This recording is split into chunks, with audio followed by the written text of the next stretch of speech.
let's check in on Davos. My prediction is there'll be more robots than people. Everyone on Earth is going to have one and going to want one, because who wouldn't want a robot to, assuming it's very safe, watch over your kids, take care of your pet.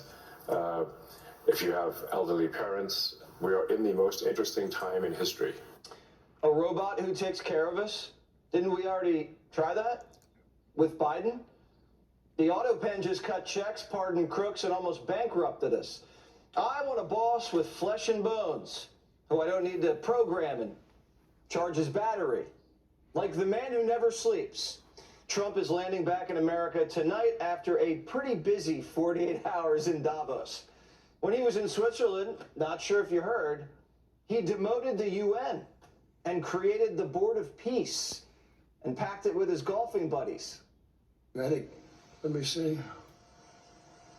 Yeah, every one of them is a friend of mine. A couple I like, a couple I don't like. No, actually, in this group, I like every single one of them. Can you believe it? Usually I have about 2 or 3 that I can't stand. And in a shocking development, Trump named himself the chairman of the board and called it an honor and hired the UN as his secretary. Once this board is completely formed, we can do pretty much whatever we want to do, and we'll do it in conjunction with the United Nations. You know, I've always said the United Nations has got tremendous potential, has not used it. On the 8 wars that I ended, I never spoke to the United Nations about any of them. This is what happens when you sabotage Trump's escalator and Jimmy with his teleprompter. The Trump Board of Peace already doing more than the UN. We're building golf clubs in Gaza. The only thing they'll be fighting over now is tea times. This is a great location. It all begins. See, I'm a real estate person at heart, and it's all about location. And I said, look at this location on the sea. Look at this beautiful piece of property, what it could be for so many people. It'll be so great. People that are living so poorly are going to be living so well. Look into the future. The Board of Peace is envisioning what looks like Dubai on the Mediterranean. Kind of looks like a Muslim Miami Beach. But just because it's the Board of Peace doesn't mean we're not going to get a piece of the action. What about the formation of the Peace Summit? And I was like, is that PIEC? A little piece of Greenland, a little piece of Venezuela. Elon's got Gutfeld writing his jokes. Poor guy. But he's right. It's not just a little piece of Greenland. Trump says we're getting full access. I'm not going to have to pay anything. We're going to have total access to Greenland. We're going to have all military access that we want. We're going to be able to put what we need on Greenland because we want it. We're talking about national security and international security. So we're going to not have to pay anything other than the fact that we are building the Golden Dome, and the Golden Dome is going to be something that's going to be very amazing. The deal right now, and it's still being hashed out, will give the United States pockets of sovereignty. Basically, huge chunks of territory run like American embassies all over the island. Right now, we just have 1 military base there. We'll be adding dozens more. We're also getting major mineral rights. We'll get rights of first refusal, and we'll get veto power over Russian and Chinese mining operations. The deal also includes missile rights for the Golden Dome and an enhanced NATO presence. And Greenland not saying no. We are willing to discuss and do more. We have a responsibility. So let's talk about it through the right channels in a respectful manner. Then I'm sure we can work something out that benefits all of us. If Greenland keeps behaving, we might let him have a hockey team. And maybe we'll film some movies up there, open up a Walmart. See that, Europe? That's good parenting. You behave, you get a treat. NATO isn't even getting in the way. The chief says it's basically a done deal. All of this is not about Greenland or the Arctic. First of all, this is about how can we protect ourselves against our adversaries. Our main adversary is Russia for NATO. And of course, we see China massively building up. So let's not be naive about China. But Russia is our main adversary. The Europeans threw a tantrum, and finally, Daddy came home. But the Germans are jealous. But let's be honest, the Germans have daddy issues. Protect Denmark, Greenland, the North from the threat posed by Russia. Well, the last time Germany tried to protect somebody, Austria got invaded. The Germans need to settle down. Germany's like an abusive father. They ignore you until they want something, and then they hit you and tell you it's only because I love you. President Trump says if anything happened to Greenland, we'd be there for NATO. But when something happened to us on 9/11, was NATO there for us? We've never needed them. We have never really asked anything of them. You know, they'll say they sent some troops to Afghanistan or this or that. And they did. They stayed a little back, a little off the front lines. We thank NATO for helping us in the war on terror. We thank them a lot. The president's point was we can't rely on a small country like Denmark to protect a huge island in our own hemisphere. Even Zelensky gets it. He's calling the Europeans weak wafflers with their hands out. Europe needs to know how to defend itself. Europe looks lost trying to convince the US president to change. But he will not change. President Trump loves who he is. And he says he loves Europe, but he will not listen to this kind of Europe. Wow, look at Zelensky, all grown up. He put on a suit, got a job, stopped asking for money. And at first, Zelensky cried and stomped his feet, remember? But then he realized Dad was right.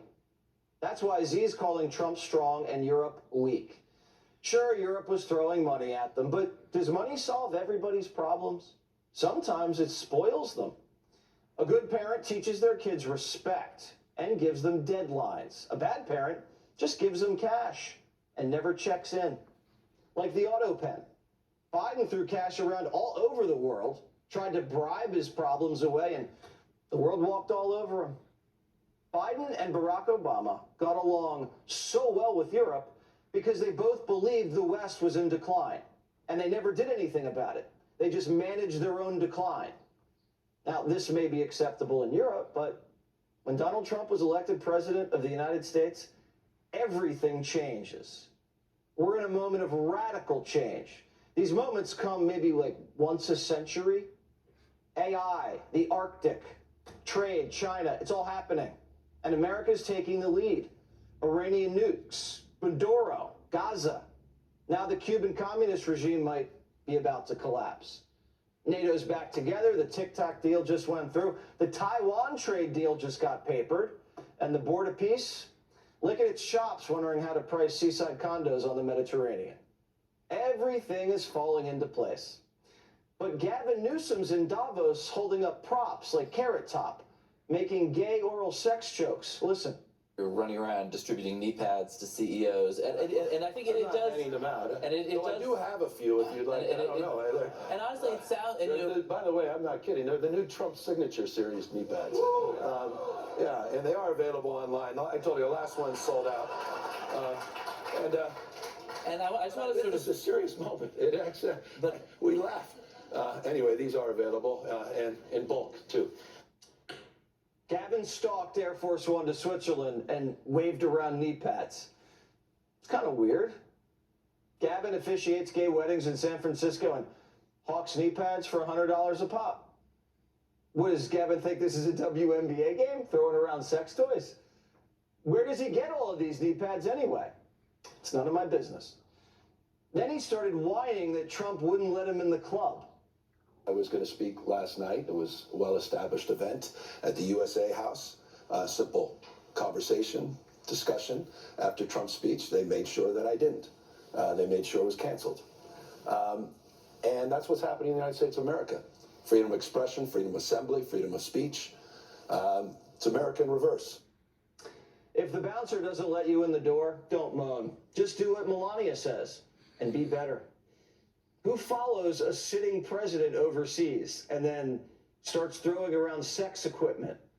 Now, I wouldn't let you in the club either. When Gavin got a chance to speak, he just sounded like Jessica Tarlov, who I love. I want you to know Donald Trump is an historic president. That's absolutely correct. He's historically unpopular in the United States of America. In every category, he's underwater. He will be remembered in years, not decades. Gavin's a lame duck governor running for president, and he's acting like one of these Minneapolis mommies with a whistle, chasing down men and getting in their way and screaming. Trump's cabinet's getting kind of creeped out. They're calling him a psycho San Francisco Ken doll. Listen. The Treasury Secretary described you as Patrick Bateman meets Sparkle Beach Ken. The White House Communications Director. That was the U.S. Secretary of Treasury. I have a couple more, and then you can respond. The White House Communications Director called you Gavin Newsom, and Newsom, huh? Is that kind of discourse from you, from them, good for America? No, it's deeply unbecoming. Come on, of course it is. It's not what we should be doing. The Treasury Secretary talked about a Barbie doll. It was as if he was reading a diary and had just broken up with someone. Why is Newsom getting emotional? The only one more emotional than Newsom's Canada. Canada doesn't live because of the United States. Canada thrives because we are Canadian. No one cares about Canada. We love them, but we don't think of them. Ever. No one else does either. We trade, sometimes they're in the Stanley Cup. That's it. All of a sudden, after no one's heard from Canada since the 18th century, Gavin slapped on his knee pads and started looking up north. Destruction is not strength. The Trump administration is weakness masquerading as strength. And people need to understand that. I respect what Carney did because he had courage of convictions. He stood up. And I think we need to stand up in America and call this out with clarity. We can lose our republic as we know it. Our country can become unrecognizable in a matter of months, just not years. It is code red. Does Kneepad Newsom even know what he's doing over there? He's colluding with foreign countries to undermine the sitting president of the United States, the president who achieved peace in the Middle East and got our hands on Greenland. And Newsom's trying to form an anti-American alliance to take him out. Could you imagine if Trump, when he was running for president, followed Barack Obama to Davos and told Europe to stop slobbering all over him? Politics stops at the water's edge, they say. Whatever happened to the rules and norms that Democrats always say they want to uphold? Gavin only gets attention when he drafts off other people. No one listens to his podcasts unless he has Charlie Kirk on or Shapiro or Bannon. He picks a fight with Florida just so he can debate with DeSantis on Fox. He drafts off Air Force One and makes a scene in the Swiss Alps like he's some sex toy salesman. Gavin could have gone over there like a gentleman and showed off his foreign policy chops. What's the Gavin Newsom doctrine? I'm interested. What does Governor Newsom see happening in the next 10 years? We looked through his little speech. He never once mentioned Arctic security, Greenland, minerals, Russia, Ukraine, or even NATO. He gave a campaign speech to people who can't vote. And he tried to get kicked out to get a headline. Gavin can't make it on his own. He's an empty suit. And the only time he makes news is when he picks a fight with someone successful or his state catches on fire. This pick-me governor is a thirsty clout chaser slinging sex gear for ink. Stephen A., he gave him the spanking he was dying for. To go over there and to be in the presence of other European leaders speaking against the president of the United States, I'm not down with that. Y'all might be, I'm not down with that. When we go somewhere else, it's America first.